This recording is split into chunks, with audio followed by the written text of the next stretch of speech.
পাবনার ফরিদপুরে ভ্রাম্যমাণ আদালতের অভিযানে ২০ লাখ টাকার নিষিদ্ধ জাল পুড়িয়ে ধ্বংস ও জাল তৈরির উপকরণ জব্দ এবং ২,১০,০০০ টাকা জরিমানা করা হয়েছে। সোমবার ৮ জুলাই দুপুরে ফরিদপুর উপজেলার ডেমরা খেলার মাঠে সব জাল জব্দ করা হয়।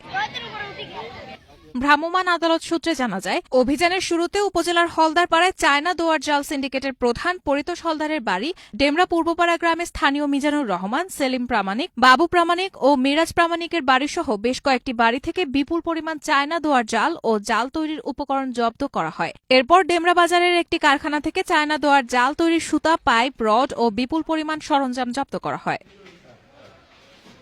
এ সময় নিষিদ্ধ চায়না দোয়ার জাল উৎপাদন ও বাজারজাত করার দায়ে পরিতোষ হলদারকে ২ লাখ টাকা ও তার ম্যানেজার মোশাররফকে ১০,০০০ টাকা জরিমানা করেন ভ্রাম্যমাণ আদালত।